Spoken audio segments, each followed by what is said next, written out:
the dream.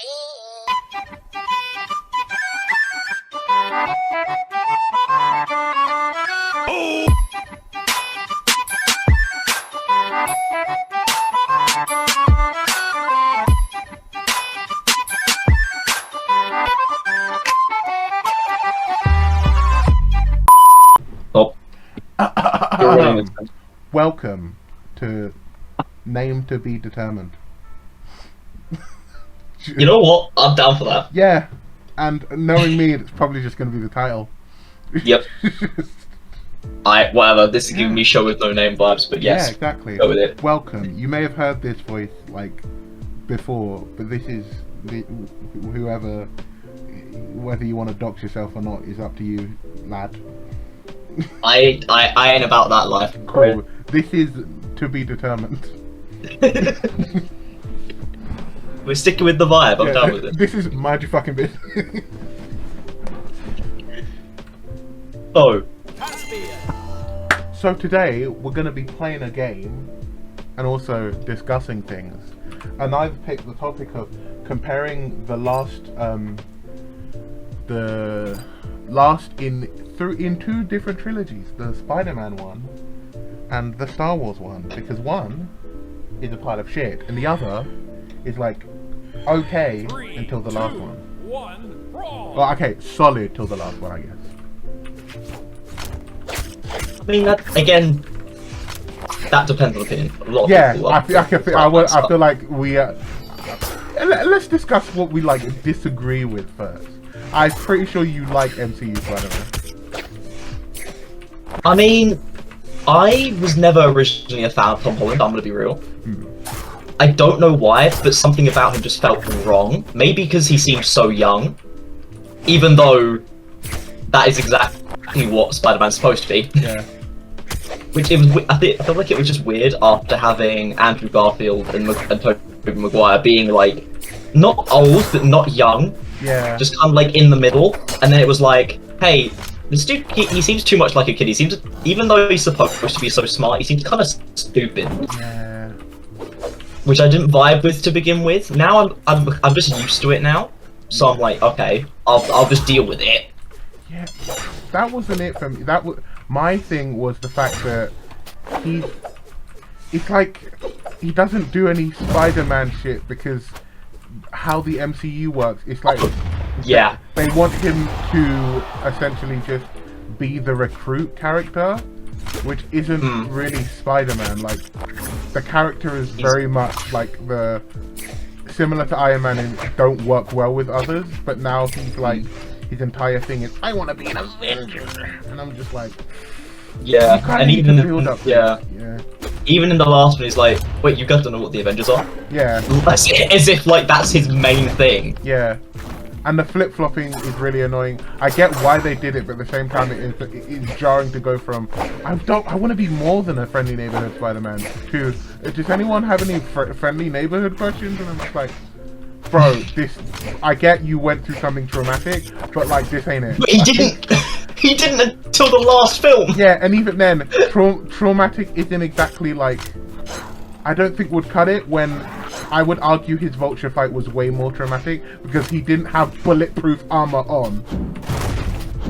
The Vulture thing was more dangerous for him than Endgame purely because he didn't have the mega suit. He was wearing fucking pajamas and almost He was died. wearing just like cycling stuff. And it was like, only what is fair this? because of human empathy. Like my one again, on top of my originally not liking Tom Holland too much, was one, where the fuck is Uncle Ben? Yep. Two, he doesn't have the literal becoming Spider-Man moment that every other Spider-Man has. Yeah, it like until comes the late. end. Yeah, it was really. He's already become Spider-Man. Well, kind of. He isn't fully there, but it just takes so long to get to this point, and it's just like, really? I didn't expect it to ever happen, and I was disappointed that it did. Yeah. Because it kind of made it seem less impactful now, looking back on and having rewatched the others. It makes it feel like, so much less. You could have done it in the first movie, and it would have been left you in a more interesting place because you now have a more mature, or at least like more well-rounded character. Hmm. So like, because he just stays kid for so long, little baby. Yeah, I feel like that's probably why I liked Into the Spider-Verse so much, because Miles. Spider-Verse is great. Yeah, they changed up Miles enough that like his untappedness is like a part of his character, and it's interesting. Whereas Peter's unassuredness is kind of a fault of his. So when it's all that you have, it kind of makes you not care. Yeah, because that is one thing I did also love Into the Spider-Verse. One, partly because just style is gorgeous. Yeah. But it just kind of worked. Yeah. And we love that here. Yeah. But, alright, other thing to lay down. Now, I'm gonna... This probably would make a lot of people very angry. Ooh, yeah. But I don't like Zendaya MJ, right? Yeah. Yes. Breach. Yes. Yes. Do it. She's just a twat. Yes. Like, she's an asshole. Yeah. I don't understand. It goes beyond bullying. It's just edginess. When she like interacts with Peter in the first movie, to the point where him liking her kind of raises some fucking questions in his head. Like this bitch. Yes, she had a crush on you and did all this shit, but this is like bullying behavior. Flash did less to him than MJ did in the first movie. He's the bully! Like, what? Just, I feel like they should have got together in the last movie, because they needed, if they're gonna go that route, they needed to work for it so much more, because she bullies him. You can't just go, oh, you bullied me and we blipped for 5 years? Yeah, damn, you kind of hot though. Like, that's not how any of this works. It just seems unnecessarily edgy. It's not even that. It's just like, even if you're gonna have the edginess, you need like a core, like you need a human between, likable and thing underneath the edge that's gonna counteract all of the toxic waste of the character. Yeah, the toxic like hurt. Yeah, I eat dirt. Yeah. What you gonna say about it? Yeah, because I don't know. I feel like the more the MCU and Marvel stuff comes out, the more I'm like, maybe Spider-Man characters aren't. I really like Ben Reilly, but there's not enough of him for me to like realize. Yeah, there's not much to like. He's kind of just aesthetically pleasing. And Vanilla Spider-Man is like, I love different movie, like Amazing Spider-Man as a character is like my favorite character of like ever. Oh, I do have to admit, again, weird. I prefer Amazing Spider-Man to the original trilogy. That's just because it's less cringe. Yeah, I'm aware that the second movie is really bad and the first one is like questionable. Mediocre at best. Yeah, but they are still my favorite Spider-Man movies because Andrew Garfield saves that shit. He's just a legend. Yeah, and he's a bit weird, but he's a legend. Yeah, Gwen was just like, wow, look, a girl who isn't screaming every 5 minutes. And ironically, Gwen, we love Gwen. Yeah, her best feature actively gets her killed, which is even worse. It's even more depressing because if she was shit, she'd be alive. Which makes it best even MJ Emma Stone easy. Yeah, easy. We love Emma Stone here. Yeah, because I don't like MJ in the comics, or like as a cat, or in any other thing. She's either screaming or she's like, "Oh, tiger." Get it? Like, fuck off. I mean, I wouldn't know comics wise because I haven't actually read the comics before. But to be fair, I've like seen more Gwen Stacy in general than I have MJ, so I could just be unbiased as shit. I'm not gonna lie. Well, I mean, like, if I read more, I'm probably gonna be like, yeah, MJ ain't that bad. But at the moment, that's bad. But again, like, I mean, maybe I wouldn't despise original MJ so much if in the final movie of the new trilogy they weren't just like, yeah, we just worked it out. Yeah, they skip the entire like process of fuck you to relationships in the second, and you're like, just like, yeah, we've worked it out. We're good. It was like, yeah, fucking right. yeah, I feel, and also I've seen so many like people saying, oh, she's a perfect MJ because she's the like modern equivalent. My immediate thought is the modern equivalent, just because like the like in the 90s or whatever, like the 60s, the party girl was like the contrarian, doesn't make it like thematically the same when you just take the tomboy aesthetic, because that's like undesirable of like today, when also that just isn't, because the gamer girl, bro girl is like the ideal at the moment. This is exactly what I was gonna say. Just be gamer. Just make them a gamer. Yeah, if like that's the contrarian would be MJ, because most guys basically want a guy with a dick, with a vagina.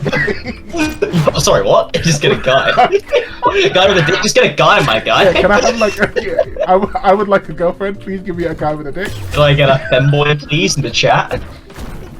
Yeah, it's just weird because it entirely ignores the reality of like modern people. Yeah, what people, especially like around our age, see as like what they want. Yeah, especially because we're at the point where like most people, there's no like proper consensus apart from conventionally attractive at this point. Like in terms of personality, because of like the internet and everything, there's no set personality like ideal. There's more of a physical ideal at the moment, I feel like. I mean, it's always person by person. I've never really seen it as like there ever being one desirable thing. I feel like with generations that didn't have the internet, there was enough that you couldn't hear that you could like make an assumption about the average girl of what most people wanted. Whereas now you can't, because there are way too many voices sharing their specific opinions. I mean, and the fact there's some that are majority and some that aren't. It's just whatever. Who really cares? Yeah. But anyway, that was a tangent. Yeah. Lovely old tangent. Yeah, but yeah, I feel like it's one of those characters. I feel like I understand when girls see like a guy character and they go, well, she could do better. Like that's what I feel like. Damn. Purely, Damn, and it wouldn't be that if the first movie didn't exist. If she didn't actively bully him. Yeah. I mean, so now at least anger out of the way. But now, I don't know how to feel about Ned. You know, I mean, he just kind of exists. I like Ned, but I feel like I'd like Ned a lot more if he was able to stay a Miles character. I don't know. I feel like. What do you mean by a Miles character? Ned Leeds is based off a Miles Morales character. Oh, I had no idea. MCU Spider-Man is comic book Miles Morales, because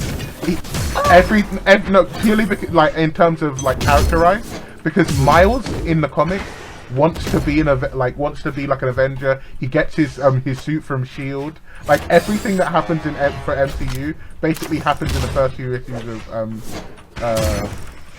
of Ultimate Spider-Man. The only difference is instead of Daddy Iron Man, it's Shield. Oh. I mean, that. Yeah, I was about to say that makes more sense, but I don't think either of them make much sense. Yeah. I feel like I think it'd be more interesting if Spider-Man just existed and he was unironically just like being a friendly neighborhood Spider-Man, so no one knows him. And then no one really cares. And then he's mentoring Spider-Man, so they essentially dip in and out of like of getting recruited by Tony Stark. But instead of having Tony be like the main guy telling Miles to be a friendly neighborhood Spider-Man, it's Peter. Ah. And like Tony, instead of taking a fatherly role in it, he takes a more of a mentorship kind of like devil on Miles' shoulder type thing. Yeah, I think I would have preferred the mentor-student relationship to literally becoming Daddy Iron Man. Just kind of weird to me, honestly. It feels like Iron Boy and because you only have to deal with that in the first movie, so you like it drags way too long for me personally. Which is why the main takeaway from the third movie is Andrew Garfield is back for me. Woo! Yeah. We got that boy! We were in the cinema. I literally tapped you on the shoulder like, yeah, no. That's Mama right there! That's that guy! Oh, okay. How do you not love the guy? Now we've got that out of the way, I think it's time to talk about the elephant in the room. Alright, here we go. I'm gonna let you have some space for a moment. Okay, so first movie, we can both agree, it's not great, but like... It's mid at best. It's servable. For a like initial movie, you can... Intro of characters, it's done reasonably well. A little bit of like hinting towards this and that. It has shit tons of potential. I mean, the amount of characters coming back that people adore. Yeah. Like you get your Han and get see Carrie Fisher again. Yeah. Which is great. And like they have some really cute moments together, which I think was really nice in the first movie. Yeah. Because they're like, yeah, we haven't been doing too good. I feel like the only gripes is the fact that 20 years has passed, and they... Is it 30? Yeah, 30 years. And there's stuff that is significant that didn't need to happen. Like, what's it called? Han and Leia being divorced is so unnecessary because it doesn't actually do anything. All it serves is to introduce them separately. That's all it's there for. Because otherwise, they'd just be there together. I mean, I don't know. Okay. I mean, this may just be me rationalising it. Yeah. And it easily could be. That's my brain work, you know. Brain working like that, yeah. But I mean, after pretty much losing your child, seeing each other at that point is just a reminder of what you've lost. Okay, I have a thing of that. Put it this way. If you lost your child to the dark side, and you're the shit of your entire universe, wouldn't you go then take your husband or take your wife and go and find that child and bring him back instead of getting a divorce and either becoming a general or going back to running like Spice or whatever the fuck? Like Han smuggling giant tentacle monsters. Han regresses and just becomes a dickhead again. But also he's an old man, so he's he's running out of fumes. Like Leia's progression of becoming a general makes sense in terms of she wants to take a more active role in whatever. Yeah, because she was all like diplomatic and then goes like, alright, time to be more active. But like, no, the characters you have there, knowing how resilient they are, they wouldn't. I don't think it makes sense that they would like essentially give up on their kid and get a divorce, because that's literally what they do. There's unironically no hope for a series about hope. There's a severe lack of it. Is basically my point. I mean, I suppose like that's my main gripe about it, though. Though I mean, like, I liked the introduction of Finn and Poe. That was chill. Yeah. Being homies. Yeah. I'm just vibing. Finn is disappointing later, but we'll get into that because in the first movie he's he's the most unfucked character. Yeah, he just like there's actually like something going on. Yeah. Like at this point, we don't really know much about Poe, so who really gives a shit? And Rey is like at her least like offensive. She's kind of just. She's just been struck. Yeah. All this stuff's been thrown at her. And just trying to get through everything. Yeah, the only actual age thing is when she beats Kylo Ren in a lightsaber fight. When that's unironically the first time she's touched the lightsaber. Yeah, I have some very big issues with that fight. Yeah. Because I was watching this and I'm like, I understand she's never used a lightsaber before, and yes, she should lose easily, without doubt. Yeah. But my god, the choreography of that fight was atrocious. That was the least exciting. How do you make a lightsaber fight boring? Yeah, and you know what's even more confusing? If you say for example, you have two boxers. One has only put on boxing gloves that day. The other one is like Mike Tyson.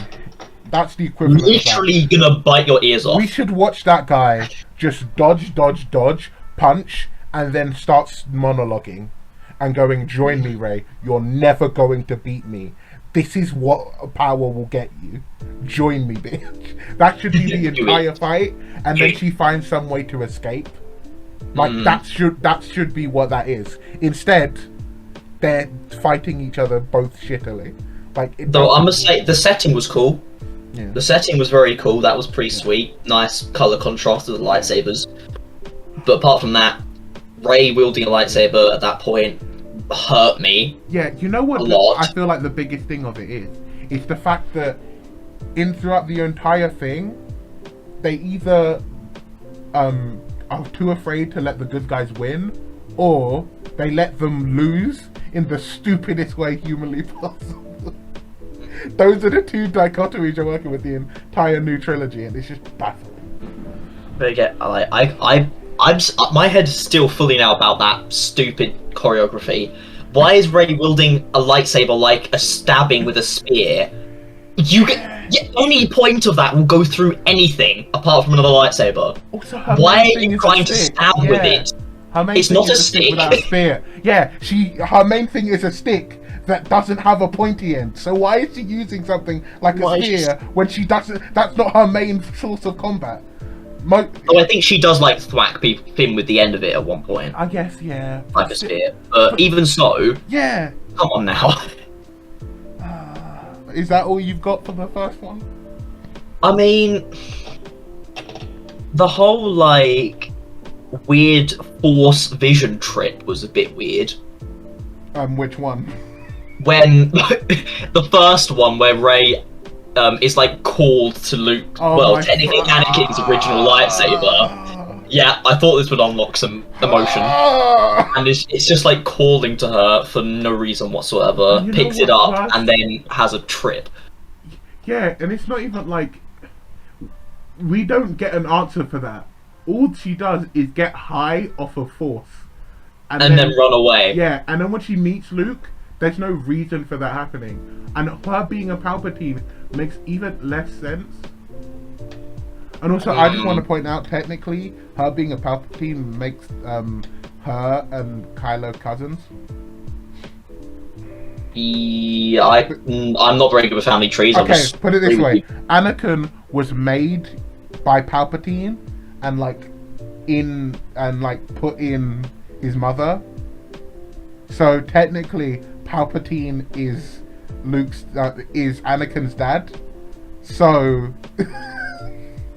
He is also Rey's cousin, which makes him Kylo's cousin, which means sweet home Alabama. Look, it's a consistent theme in Star Wars. It's all I'm saying. Gotta keep that strong force in the family, you know? Finn, oh bro, you're my bro, but like my cousin though. Yeah, the guy that's tried to kill me multiple times, I want him. Yeah.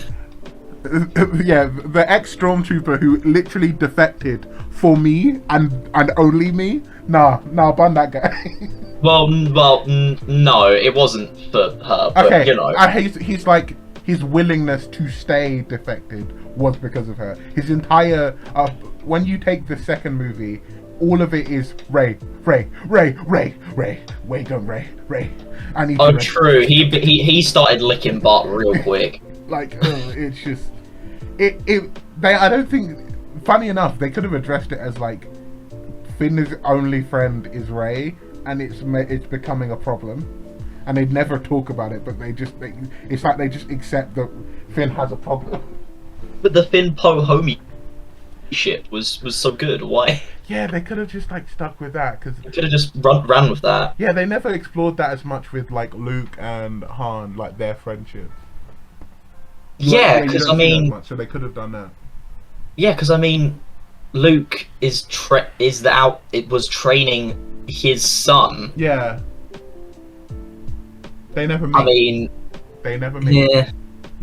Han No. is dead before they can ever meet and actually have this conversation of how Luke fucked their child and then tried to stab their child in his sleep.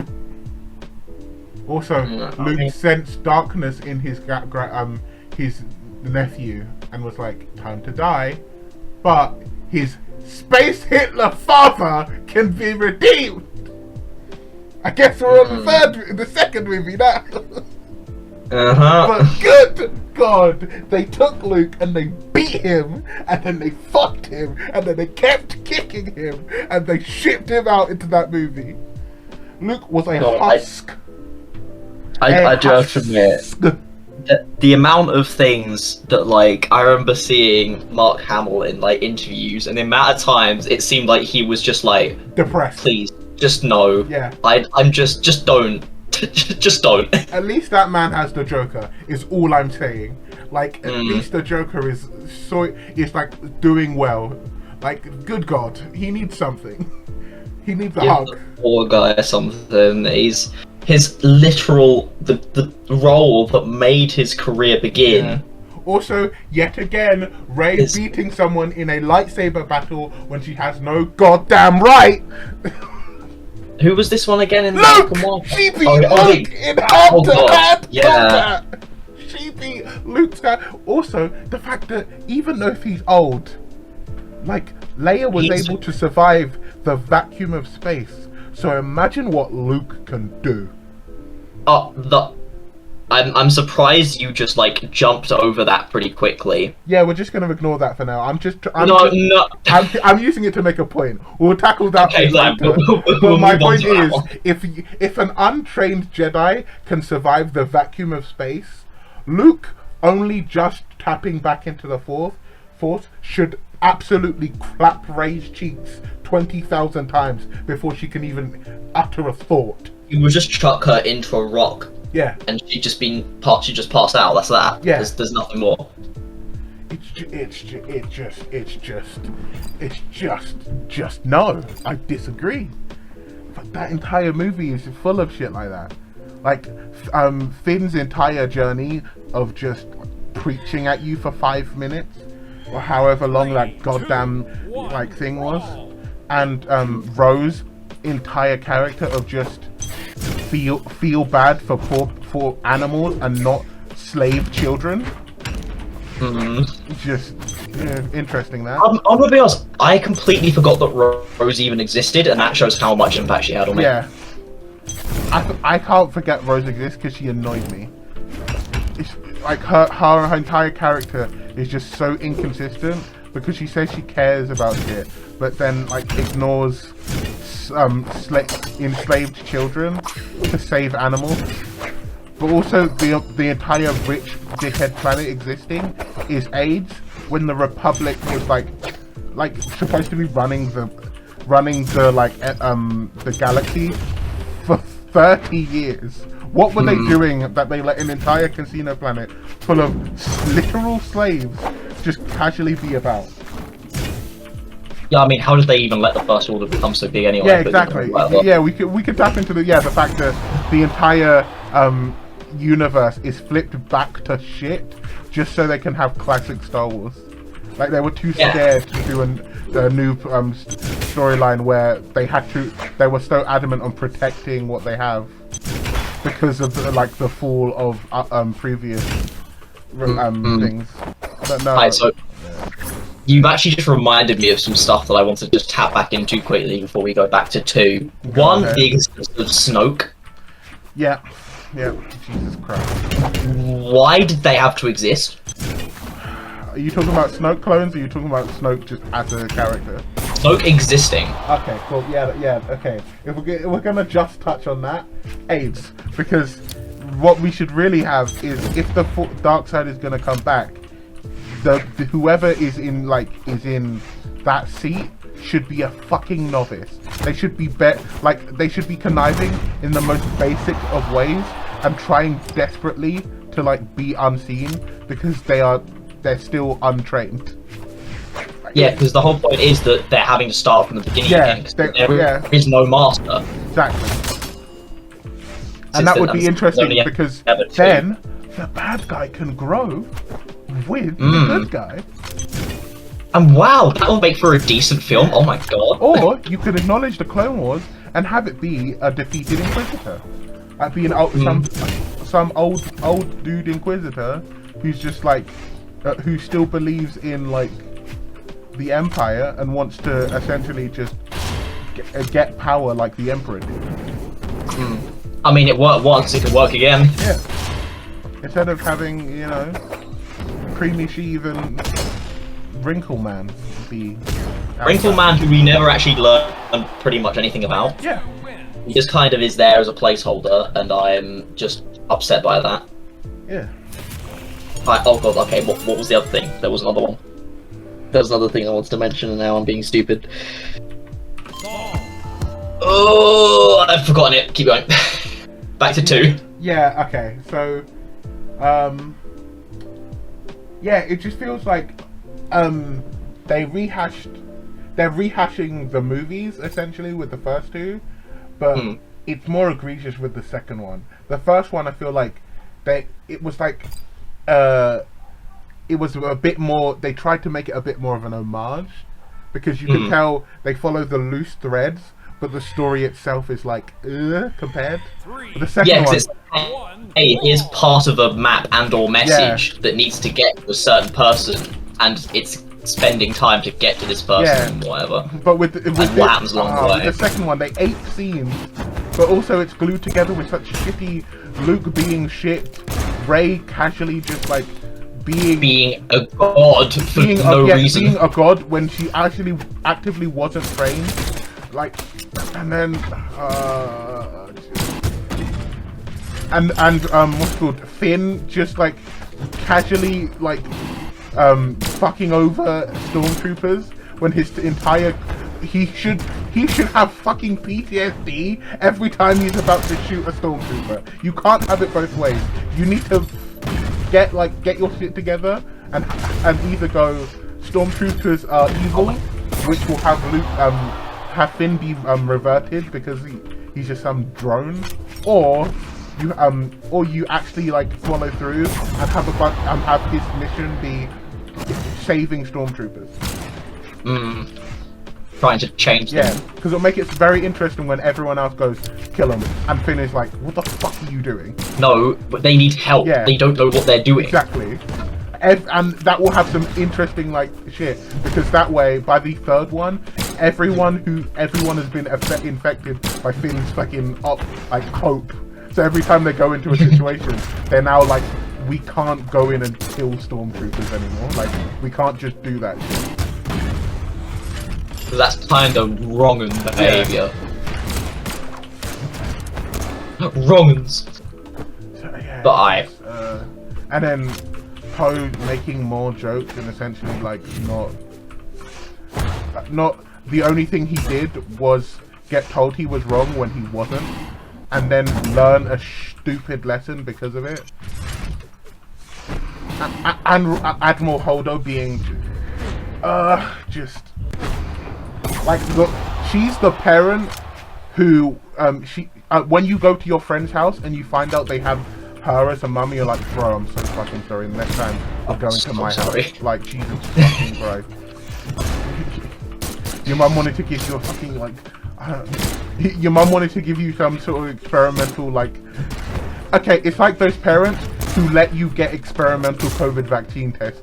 They let you be part of those trials, and then when something goes wrong, bro, trust me. Like, what? Yeah, it's literally that's the energy she exudes. Just trust me for it. Yeah, but mum, I can't feel my legs anymore.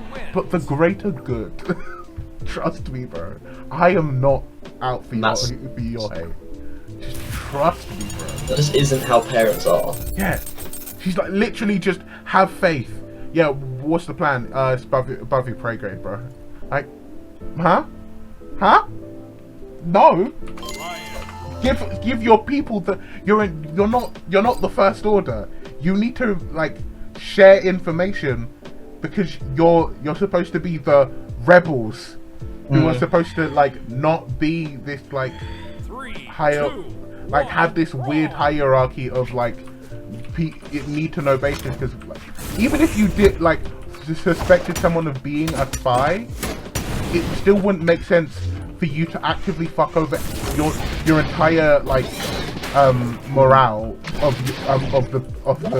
the ship, because that's not worth it. Like,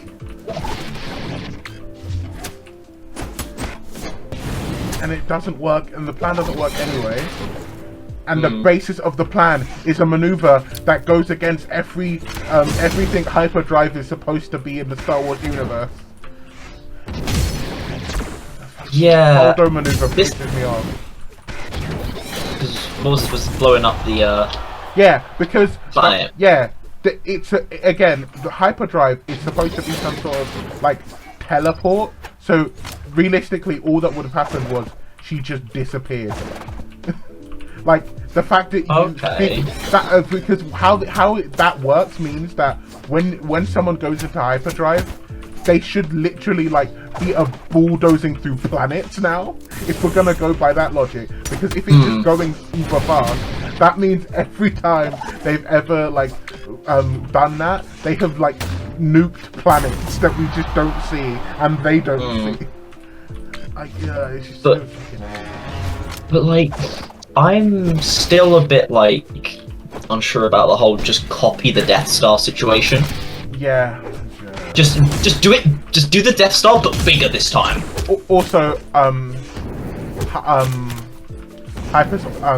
hyperspace tracking. It ruins every fight when you can just get a big fuck off ship and be like, "We got you forever, bro." I don't remember exactly what this is. What was this all about tracking thing? Basically, they can track them through whenever they like walk. Oh yeah. They can just track. Yeah. But that's literally how they always got away. Yeah. They just activate hyperdrive and just disappear. But when you take that away, it like it just defeats any kind of like method of escape. Yeah. You literally just can't get away. It's impossible. And not even that, it just means it doesn't make sense in terms of tracking, because even if they have this massive machine that can track their like coordinates that they went through, like how can they track them that far in space? They traveled at light speed to get away from you, and apparently you can just track them. You could just do that. Yeah. That's cool. Because when you punch in coordinates, it's not like you can see what is there. You're like, it's just numbers. Yeah, it's just dumb. It's just dumb. Dumb thing.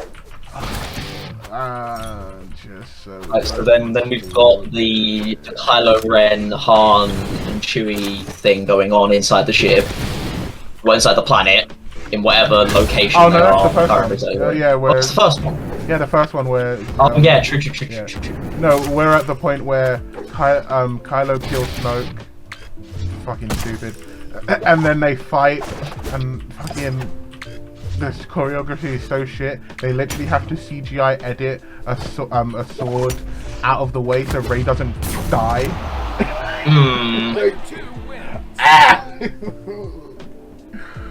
Oh, it's just. I'm doing this more than an hour because we're nowhere near done. Like, we can't do this in 20 more minutes. We haven't even touched on 3. Yeah, we haven't even touched on Spider-Man, really. We've just gone, what do we disagree with? Yeah. Oh, Jesus Christ. It's just so... okay, because the main focus is the last 3. But yeah, to kind of like... Yeah, the last bit where they fight, but the logic of the fight is so stupid because Rey just assumes she can redeem some dickhead she doesn't know. Yeah. And then she I can help this person. I haven't helped anyone else before in my life, but I can help this one. Yeah, it feels weird that she has no motivation to care ever. And the one time she passionately cares, it's for some dude she doesn't know. And she's also doing it. She's so focused on helping Kylo Ren get redeemed, when she potentially is watching Finn die on one of those ships. What pops into my head right there was simp behaviour. Yeah, it's simp behavior, but it doesn't make any sense. Yeah, well, that's the whole point. It doesn't make any sense. No, but simp behavior, at least you watch the person you simp for. In this scenario, Ray is simping for someone she's interacted with for collectively for like an hour, and most of that time was them fighting each other. either fighting kill or each other. watching them kill their dad that you like. It's just weird. Okay, now we're getting into the meat of the conversation. What's it called? The third movie, the like main course of fucking. You know what? Okay. I'm just gonna die. I need to actively go through this. Okay. I watched the first 20 minutes. I'm going to like go through my points. So, okay, cool. To start off, you know me. There were textures on the stream. I'm not fucking reading that. So we move on. We start in some weird deserty, dusty, red ass, crusty ass planet, and I shit you not, Kylo Ren turns around and moonwalks to kill someone. He literally moves his feet backwards and stabs in a backwards motion to kill someone. Man just went he and then murdered. Yeah. So stupid. Well, next, then he finds the holocron, whatever the fuck bullshit, and guess what? Yeah. The Emperor's fucking alive. This dickhead blew up twice.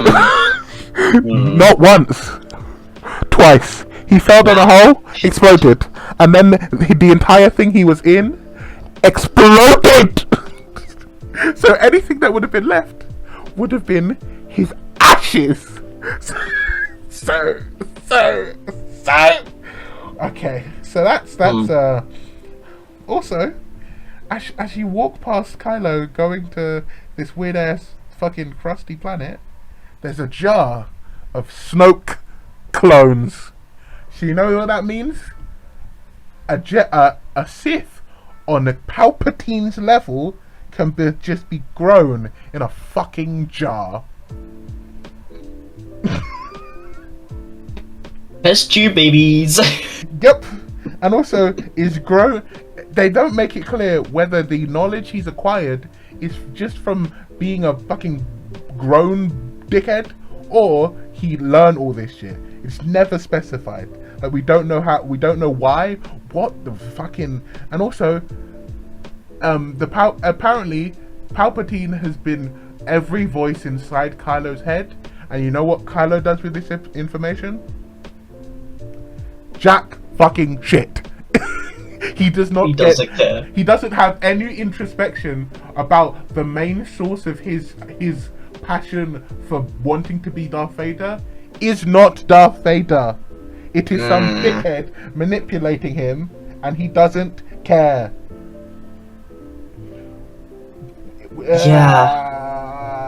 He should be having an emotional breakdown. Yeah, I mean, the guy that he wants to be literally threw Palpatine out of a ship, like, in a planet's atmosphere. Yeah. And he's just like, you know what? Yeah, this is this is okay. It doesn't make sense. It's just so stupid. And Kylo's just like, oh yeah, bring me this and I'll give you power beyond your... And so, of course, Kylo agrees, because apparently Kylo is just okay with being manipulated. So then, we find Poe, Finn and Chewie playing chess. And it's some cute bullshit scene where they're like, oh, you're cheating, bro. Oh, we won't turn it off when you leave. Well, it's fine. So they turn it off because they're pricks. when he leaves, and they accuse him of fucking cheating a like shitty game of like chess because they're petty dickheads. I didn't realize this annoyed me as much as it did, but apparently it annoys me enough for me to comment now. But anyway, they They go speak to someone who suspiciously sounds like Mark Hamill. It's crazy, that, isn't it? Just suspiciously. And they have a big fuck off cable, which brings me to my next point. Why doesn't the Star Wars universe have fucking Bluetooth? Like, they literally take a giant cable and insert it into R2D2 or BB-8, whoever the fuck, I don't care. But why do you not have wireless transfer? He should pull up a device, you pull up a device, it's red, you link it together, it turns green, you have the information, you go. You don't need this wire bullshit. Because what happens when some super shot, because we know that the Star Wars universe is full of ace snipers, just shoots that cable while it's processing. Because it's unlikely, but it's a risk still. And then after that's done, he's like, win the war.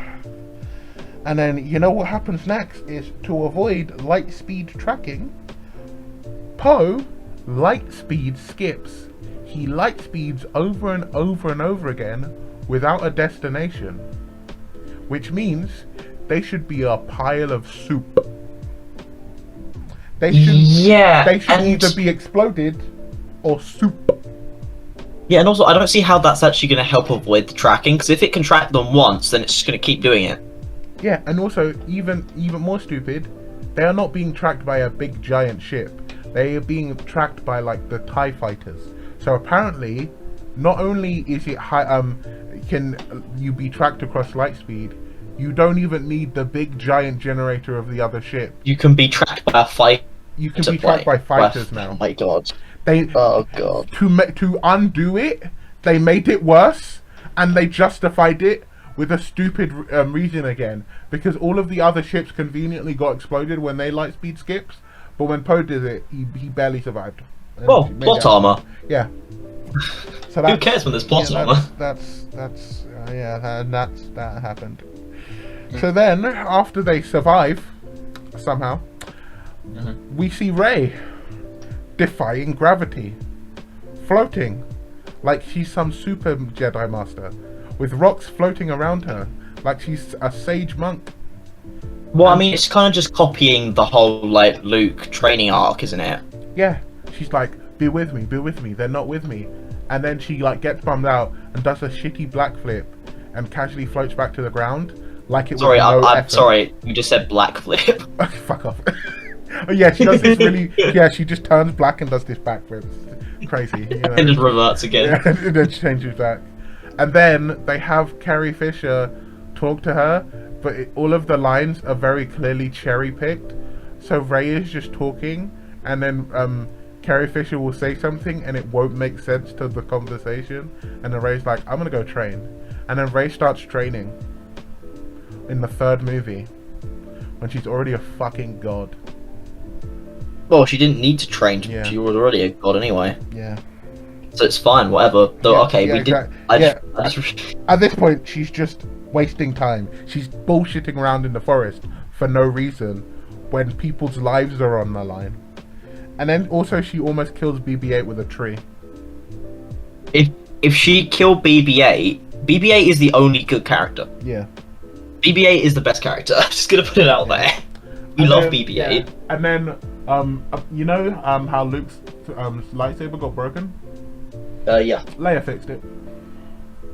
She's not a... What? I don't know. I don't remember this being a thing. But Leia, it's fixed now, and Leia hands it off to her, and Rey goes, "Oh, I will earn your brother's lightsaber." Then they have some bullshit conversation. They find out Palpatine's alive. Everyone freaks out, and they're just like, "Oh, how can this happen?" Da, da, da. They have this weird conversation, and some random dickhead at the back is like, somehow Palpatine turns. Someone suggests cloning, and then this dickhead goes, "Cloning. Secrets only the Sith knew."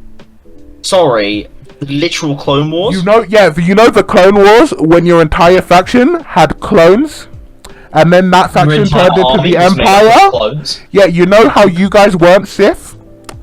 Fuck off. Oh my god. AIDS. Stupid. Because they were yours, they may have gone bad afterwards, but they were yours. They were your army. Morons. Stupid, dumb, baby dumb idiot. I did pick up on that before, and I wish I'd never had. Yep. So then they have some bullshit, and Rey's like, oh yeah, Rey has apparently stole books from the Jedi Temple. So not only did she beat up an old man, she also robbed him. So that's I swear that's like taboo. Yeah, yes. Not even just that. In a common courtesy thing, it's just stealing. It's just like, I get he wasn't cooperating, but you could have just been like, I'm taking these if you're not going to help me, and then leave. Make sure he's aware. He's kind of like the last Jedi Master in the world. I want to treat him with like a little bit of respect. But anyway, after Rey goes to speak to Carrie Fisher in an awkward conversation, and says, "Oh, these holocrons. I want your blessing, but I'm gonna go anywhere regardless." Carrie Fisher gives Rey Luke's lightsaber. I shit you not. This is 5 minutes after the sentence, "I will earn your brother's saber." She earns Luke's lightsaber in 5 fucking minutes.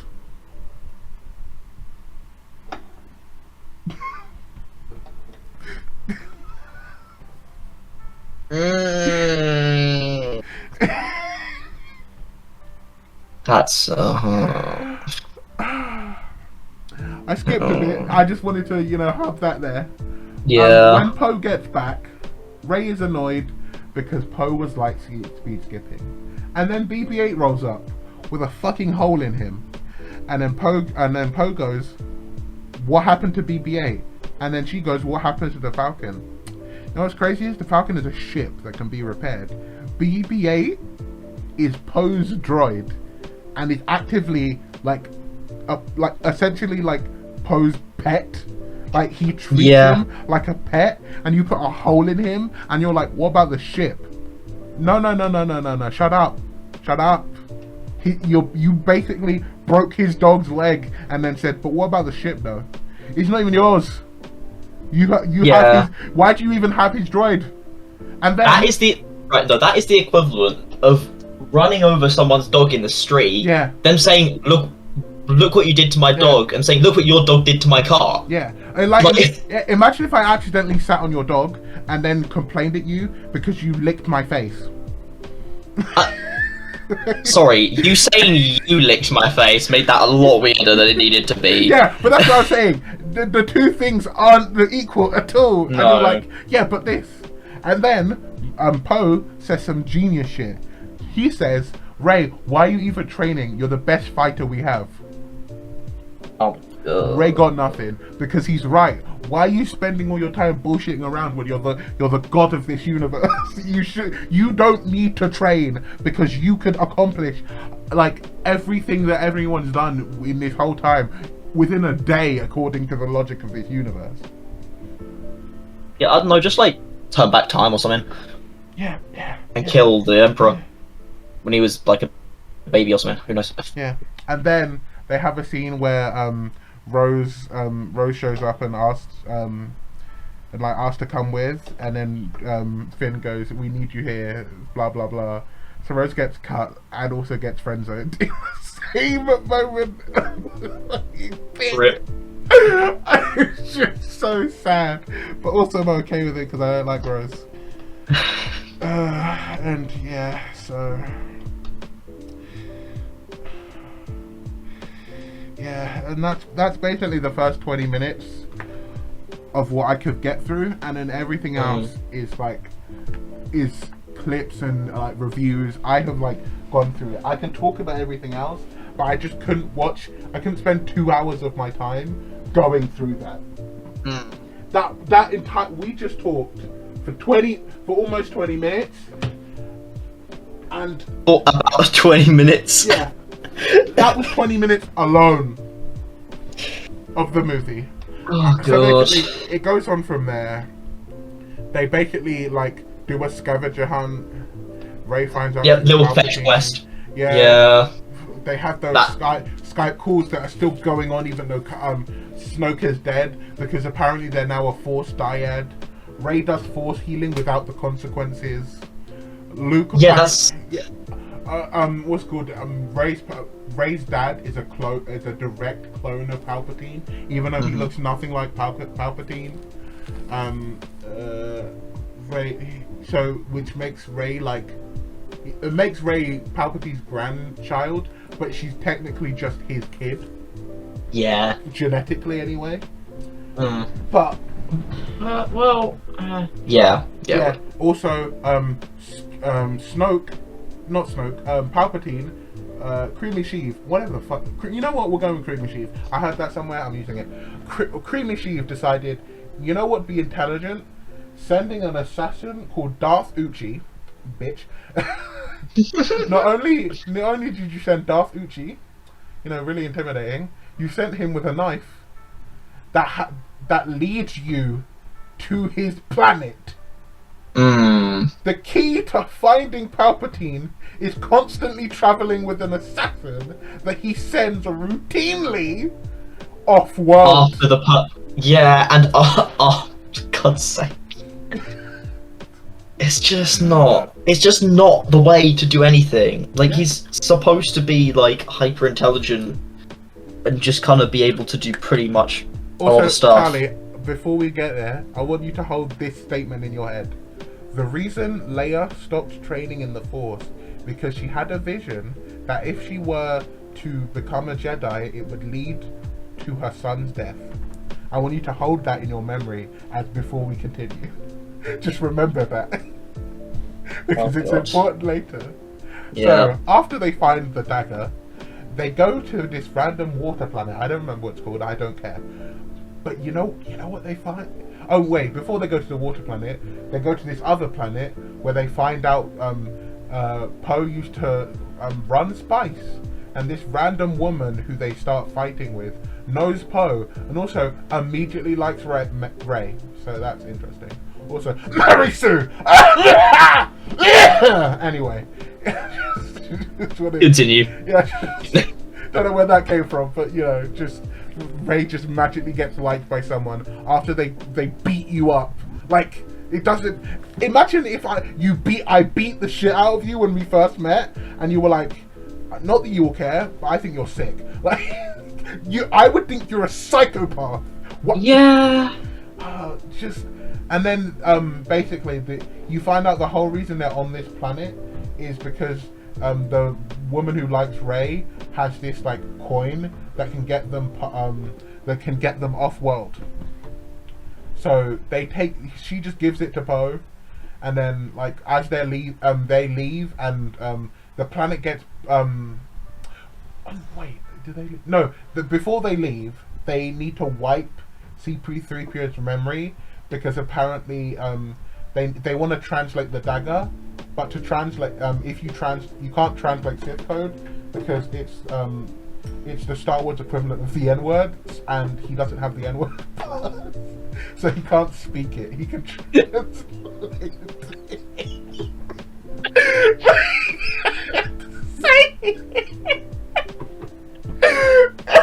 That's literally what it looks like. It's like he read the N-word and then he said, bro, I can't say it, bro. I can't. It's forbidden, bro. I can't do it. So they all just like, oh, so you need to wipe your memory to do it? Cool, wipe it, bitch.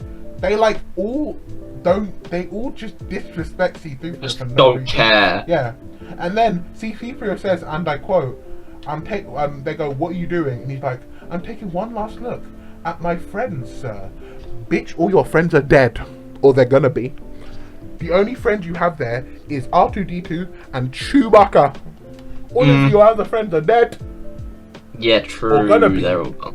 So, not really. So then, it's really sad. C-3PO essentially dies. So then, they go to this ocean planet where Rey takes the dagger, and I shit you not, she stands just near the remains of the Death Star. You know, the thing that vaporized? Yeah. It landed on an ocean planet. And that's not even the dumbest thing about this scene.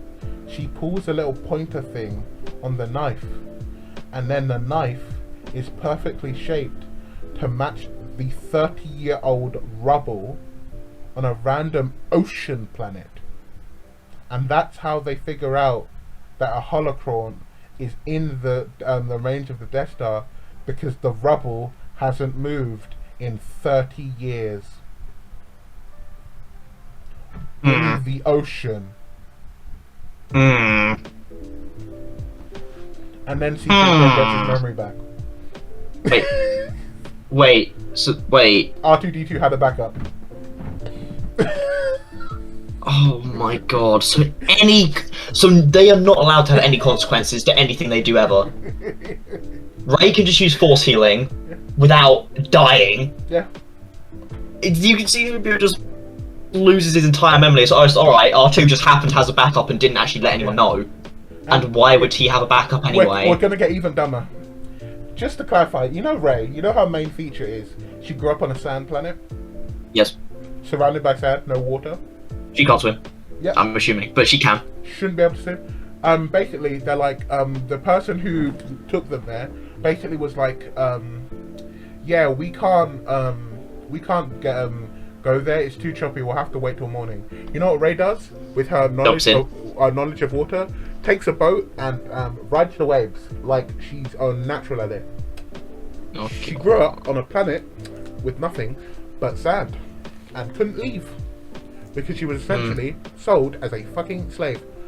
So this is another example of why you didn't need to do this. It doesn't make sense. For it's like taking Sonic and letting him swim. No. But anyway, I mean, looking at the recent Sonic games, he probably did. Anyway, that's not what we're talking about. But well, that's a whole other thing we can talk about maybe later. Maybe next episode if you guys like and subscribe. Oh god. Yeah, I get you're supposed to do that, but my god, it's cringe every time. Yeah, that's what I did. Like I'm about to shit myself. Wait, you didn't shit yourself? No, I really tried hard. But anyway, after she gets on board, she like scales the thing. She now meets evil Rey, which is like some sort of illusion. Damn, that bitch teeth be pointy, and her lightsaber is stupid. I'm not gonna get into the specifics, but it folds in on itself in the dumbest way possible. Like you'd basically be holding it. Like imagine you have giant forks, and it has two handles that are connected to each other. Oh yeah, wasn't this in the weird Sith hole? Yeah. Oh no. Yeah, I remember. Not the weird Sith hole, just the Death Star. The weird Sith hole was where she just had like the hole just didn't tell her she's a Palpatine for some reason. But yeah, I know what you're talking about. It's like they tried to recreate Darth Maul, but worse. Yeah. And then Kylo shows up. He destroys the holocron for some reason, even though his entire plan is to get Rey to go back to Palpatine. Just so they can swap sides. Yeah, so he can kill Palpatine. But apparently he doesn't want Rey to just go there herself. So then she gives up because the entire movie she's like, I don't think anyone truly knows me. And then, oh yeah, I completely forgot the part where she sharts force lightning and thinks she kills Chewbacca, and then literally 10 seconds later he survives. And then they rescue him, all that bullshit. And then, you know the angry ginger kid from the first movie who's like screaming about the First Order? Yeah? He's the spy. You know the guy who was like essentially just like the top tier I love being a Nazi dude? Like if he was in like Germany, he'd be the guy like who had an effigy to Hitler that he sucks off every night. He's a spy. And you know his reasoning? He just doesn't like Kylo Ren. What? Yeah. But that's... Yeah. Nah. But anyway. Let's move on. So, a bunch of more bullshit happens.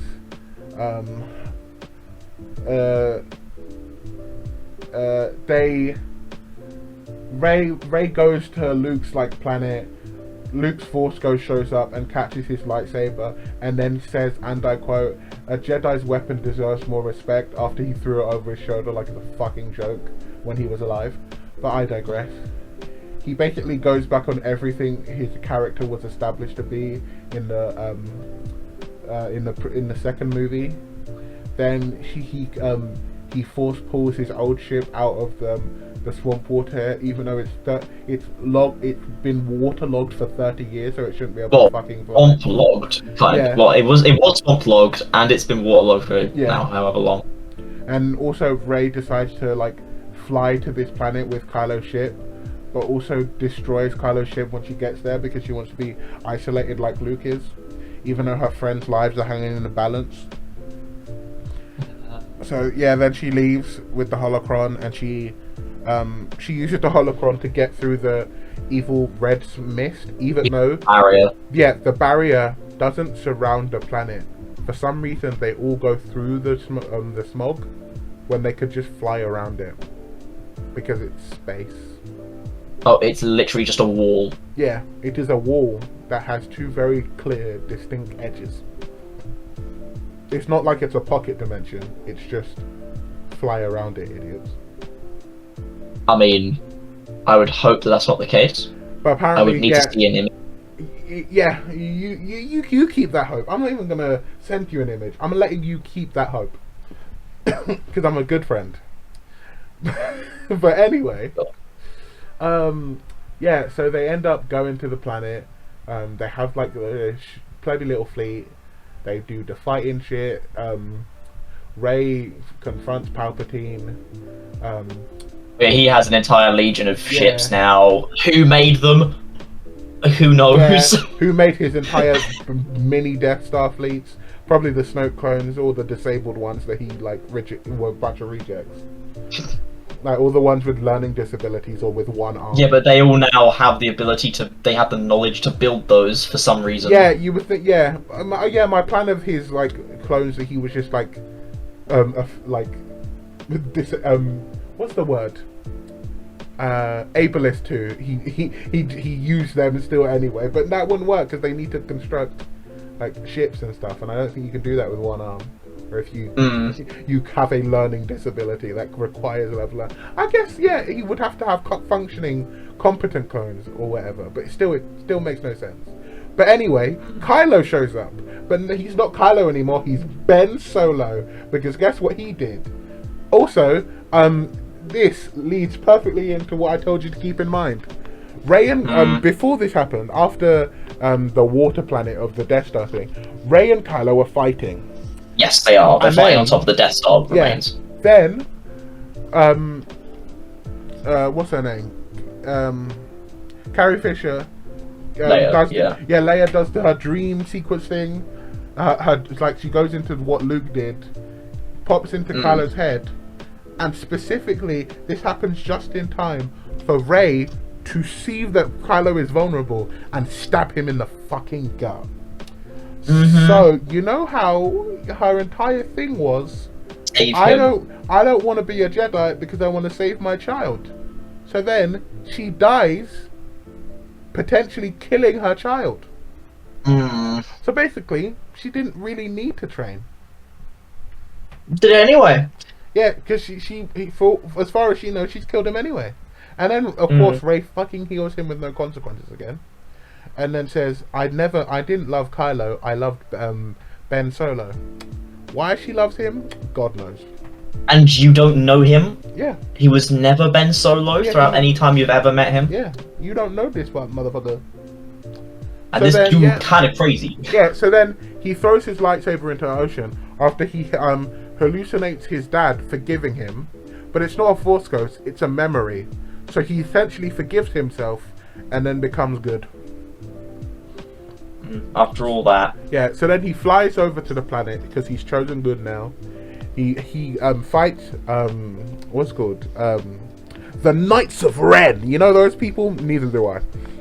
so he fights them using the like shitty power of teleportation shit that Rey has with him. So he gets the lightsaber now, and then he fights it. It's really dumb. Like, he literally pauses and waits for some dickhead to hit the lightsaber that he's placed on his back, but he does it so slowly it doesn't make sense. And when he does it, he like goes like he's sighing relief, like he shouldn't just be barbecue at this point. And he does the Han Solo shrug, like he's some completely new cool person. They both meet up with Creamy Sheev. He sucks them. He sucks all the Force powers out of them.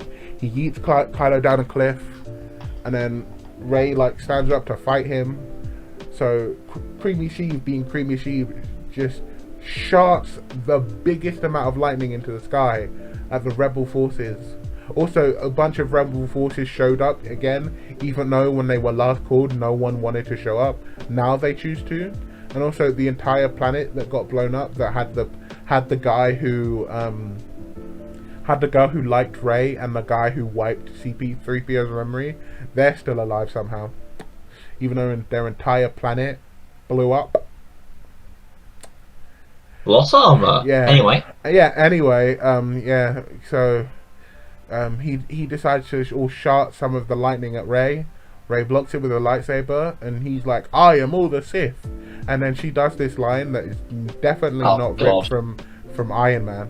Goes, "And I am all the Jedi." And now, with this Force lightning that has the power of not just her, Kylo Ren, who has all their Force powers. He is one person with the power of a Force dyad. And what she does is she takes two lightsabers now and pushes the lightning back at him, because she is all the Jedi. And this works. She takes the brunt of lightning that literally put an entire fleet of ships on their knees. And because she has two lightsabers and said she was all the Jedi, and they whispered into her head. Also, they imply Ahsoka's dead, because Ahsoka's one of the Jedi that speak in Rey's head, which implies that she's a Force ghost, even though Ahsoka wasn't even a Jedi when she presumably when she was dead.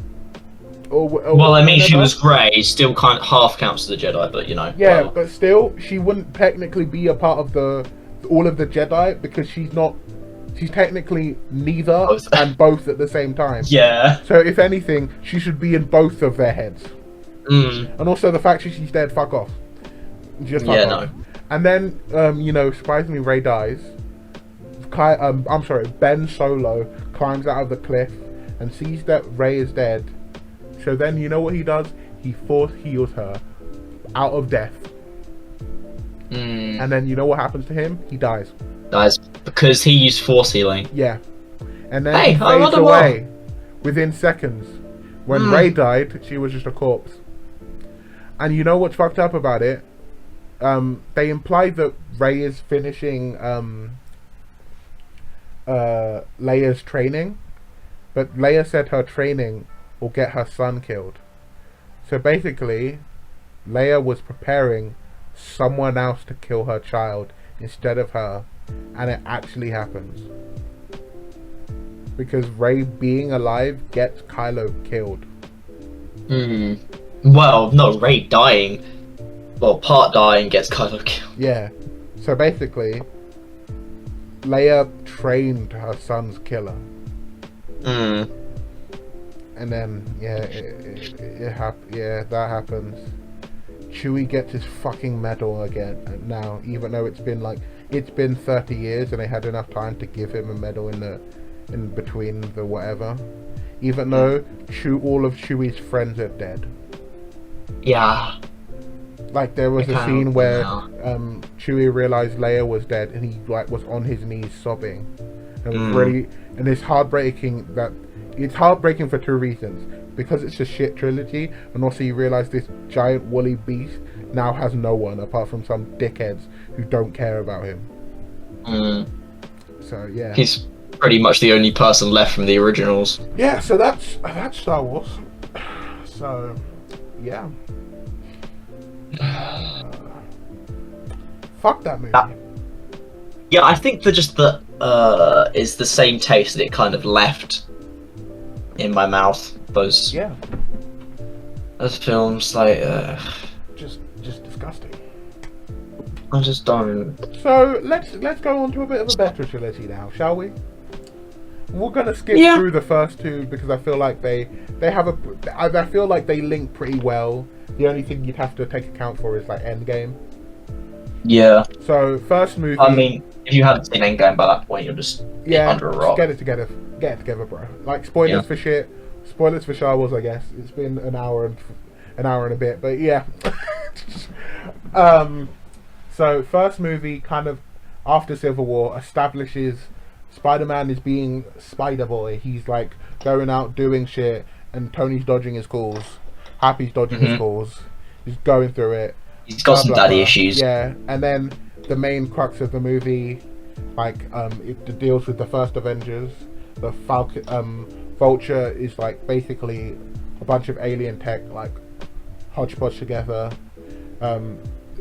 Spider-Boy does Spider-Boy things and tries to do it alone, and also hacks his suit.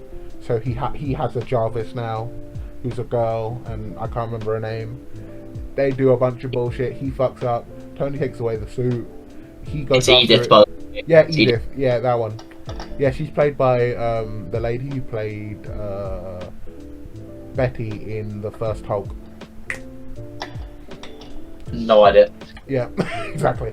So then he goes to stop the Vulture from stealing even more Avenger tech and some of Thor shit with his original suit.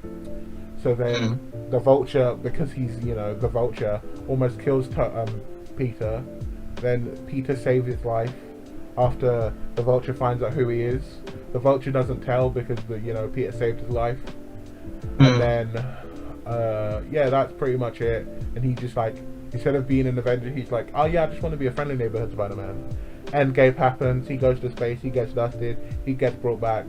Then we're in Spider-Man 2, where he basically is just like, I don't want to be Spider-Man. I don't like responsibility. You know that thing that Spider-Man is known for, and is kind of so on brand for him that it's kind of a problem. Yeah, he just rejects that. Great power comes great responsibility. Yeah, no, fuck kind that. of the whole shit. point. Yeah, fuck that shit. I wanna date my bully. Like, fuck that shit. I wanna date my bully here and IRL. Yeah, exactly. And then yeah, so a bunch of that happened. Yeah, Mysterio. Surprisingly enough, Mysterio isn't from a different universe. He's just a dirty little liar who has Iron Man drones. And dirty also, little whore. Yeah, also, Iron Man, upon death, gives Peter access to death drones.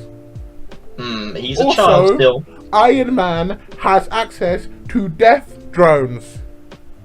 You know how the guy was so against weapons?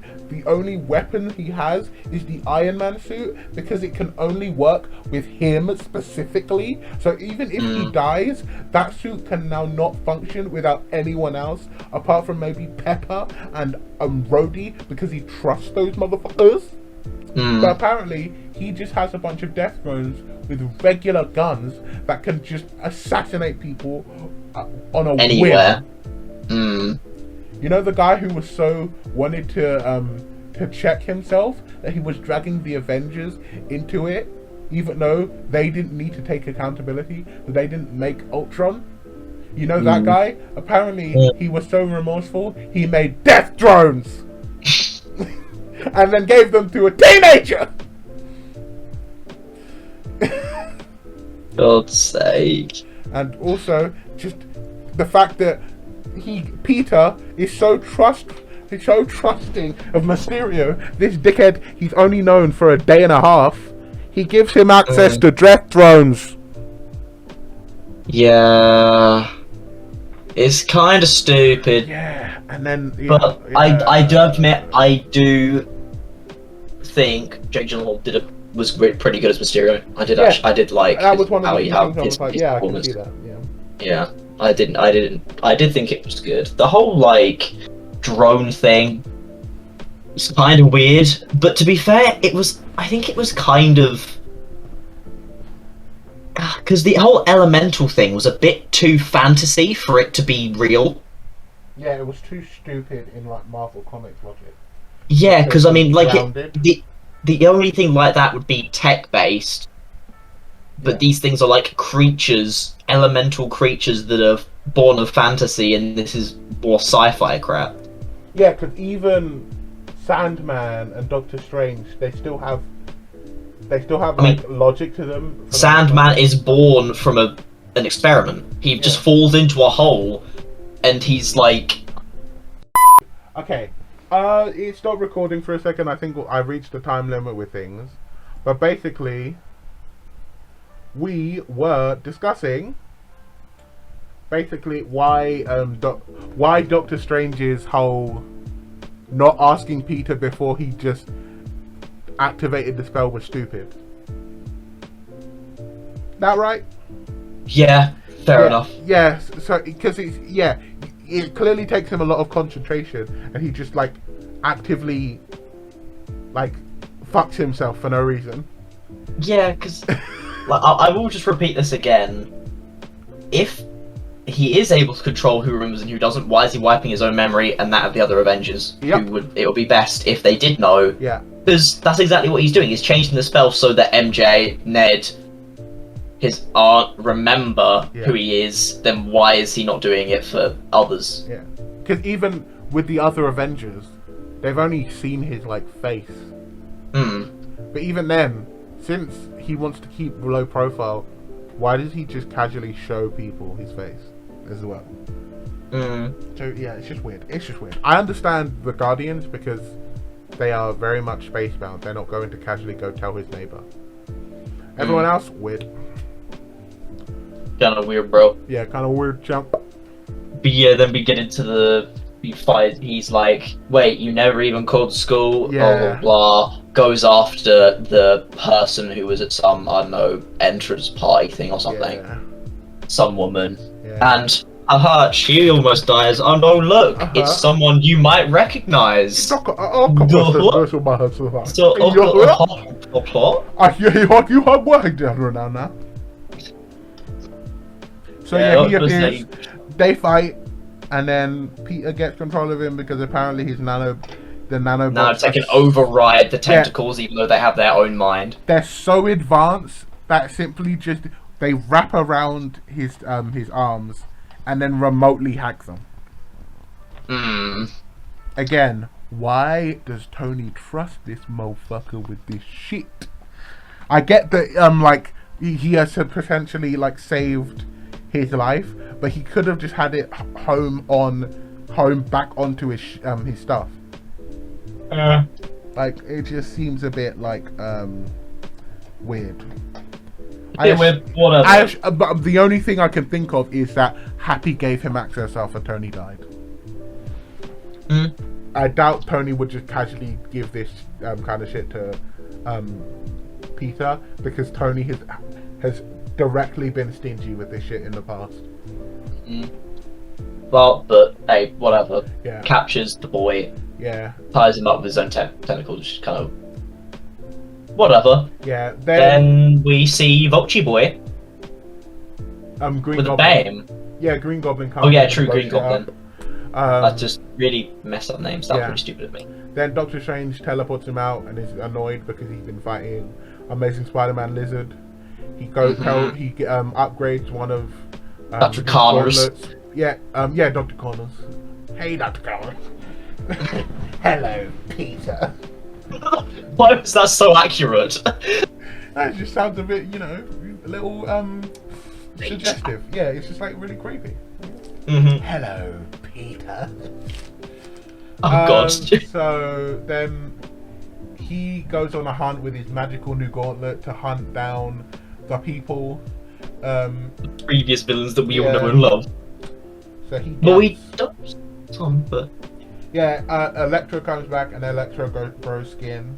Sandman is very sandy for no reason. And he just wants to go home. Yeah, he's just there. I want to go home, bitch. Basically. I want to see my daughter. Take me back. Yeah. Lizard is in a cage. Along with a tree. There's another tree in a cage. There's just a tree because they fucked up.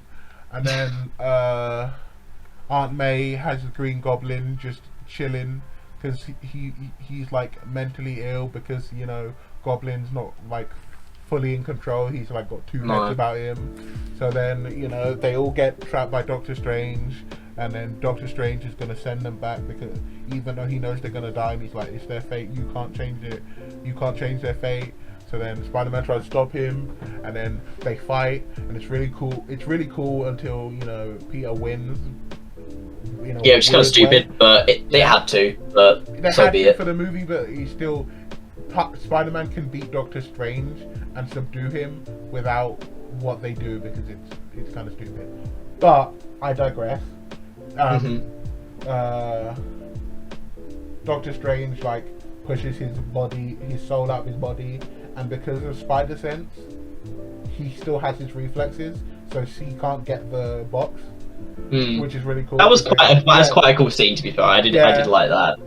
And then mirror it's dimension. It's a bit of a push, but it's still good. I feel like the way they did it wasn't completely OP. Like Peter wasn't like his body wasn't backflipping by itself to keep the box away. It was just like, don't touch my shit. Like this is the last thing I remember. Don't take my shit. So then he just goes, fuck it, I'll just actually take it off you. And then I'll just take you to this other weird my own dimension kind of thing. Yeah, mirror dimension thing. But then after all the skerfuffle, Peter uses science and math to trap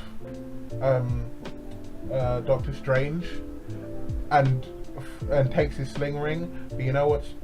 I get, that's one way of like him escaping, but he should be able to be proficient at leaving the mirror dimension without a fucking sling ring. Because it's literally his own dimension. Yeah, he like the Sorcerer Supreme, the previous Sorcerer Supreme was able to enter and leave the that dimension with relative ease without a sling ring.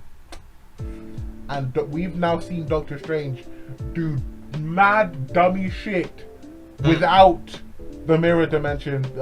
With the mirror dimension aside, so he should be able to get out some webs that are just really strong, and then go find Peter. Basically, what I'm saying is Peter bought himself 5 minutes. Yeah. But the movie says it bought him 7 hours. He was dangling over ledges for 7 hours in the mirror dimension. And also they establish he shows up without his sling ring. So clearly he could have left. He was able to make it back, just kind of, out and about. Yep. Just stupid. Also, why is it that his cape didn't help in those 7 hours? The cape just sat there with him. Oh yeah. Yeah. Yeah. But anyway, I digress. Yeah. That's a stupid thing by itself, but you're loving that word today. Digress. Yeah. She's fucking hell. They basically Peter's now on a curing mission. He ends up curing Doc Ock, so he doesn't. Yeah. He's not a psychopath anymore. He gets his chip back. Gives Electro this charging thing that's going to drain all the electricity out of his body. Which is just whatever. But even though his powers will just come back later on, that's not really a cure. But I guess in the moment that he left, that's enough of a cure. So be like, hey, please don't kill me, bro. And then his spider sense goes off, and he webs Goblin. They fight, tussle, and Lizard escapes. Everyone escapes, and then Aunt May dies. And then before Aunt May dies, Aunt May is the one who says, "With great power comes great responsibility." So they have just decanonized Uncle Ben. He doesn't exist anymore. So now that is just the stupidest thing ever. So and I really despise it. So not only is Iron Man, Spider-Man's Uncle Ben, so is Aunt May.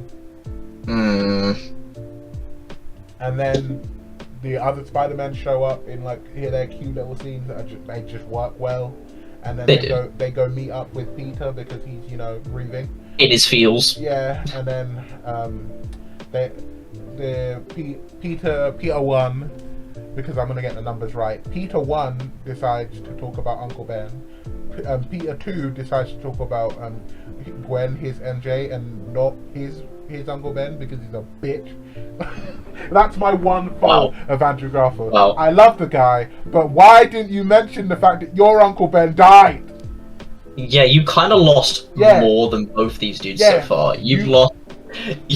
Not only your did you lose Andrew Uncle Girl. Ben, but on top of that, you were more hell-bent on finding the killer and doing God knows what, because you went on a darker thing than killing someone by accident. And then on purpose once in your third shit movie. But anyway.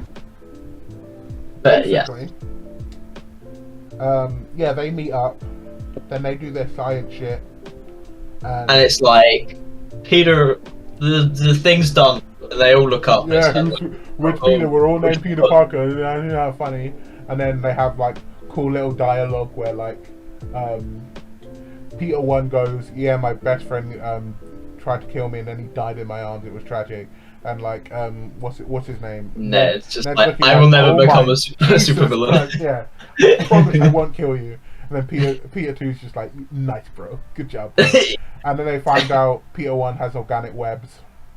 And then like, and then Peter 2's like, how on earth did you do that? And it's funny. And then they go on. They have the cures ready. So then they go to the Liberty statue, that's now being reconverted to have the Captain America shield, even though he was a domestic terrorist before he died. But apparently he's now enough an American hero to be respected. And one of my gripes with fucking Falcon, the fact that they want a new Captain America, even though for 5 years he's been a fucking terrorist. But apparently that's just forgiven now, and he can be our symbol again. But fuck me, right? Fucking stupid. Anyway. He digresses. Yeah, I digress. I'm not bitter, I'm just seething. It's different. So they all fight. They're really bad at working together because they keep it consistent. These people, they keep it consistent because Peter 1 and Peter 2 don't play well with others. No! And you know what's crazy about that? Peter 3 does! So he's the one that goes, guys, we need to get our shit together. Because the other two haven't worked with each other, with anyone else, and when they do, the other person ends up dead! Yeah. So, they basically figure out how to work together. They take on one at a time. Doc Ock shows up to help out. Then Green Goblin shows up and tries to Alec up Doctor Strange. and then the universe starts collapsing on itself because everyone who knows who Spider-Man is tries to get into this universe and tweet about it. I guess. I don't know what they're trying to do. They're just getting there. Yeah. Like there's the silhouette of Rhino and it's probably some others that I don't recognize from the comics. Yeah. Blah blah blah. So then Doctor Strange is like, what if everyone forgot who I was? But then he's like, a lot of people all the people who love you and we won't remember you, blah blah blah. And then he does it. So MJ and Ned don't know who he is. He tries to go introduce himself, but then he realizes that they'll be in danger if they stay. So he chooses to be a lonely bastard. A little bitch living poor, little poor boy. Now he's poor now. So yeah. He did get into college. So yeah, all of the freaks who were like, yeah, finally he's poor. What the fuck is wrong with you? He was the entire problem wasn't his bank account. It was the fact that he was Iron Man Jr. Like, I can understand that criticism, but him being rich or poor defeats that purpose. In the comics, he became like a Iron Man equivalent, but he was still Spider-Man in like principles and shit. So fuck off with your. He needs to be poor, bitch. That's what he basically Well, I mean, the only time he was ever poor was in like either 1 and 2, Yeah, the original ones. Yeah, but even then, it was like in the original ones, he was poor. He didn't matter whether he was poor or rich because all of his powers were organic, so he didn't need to have money.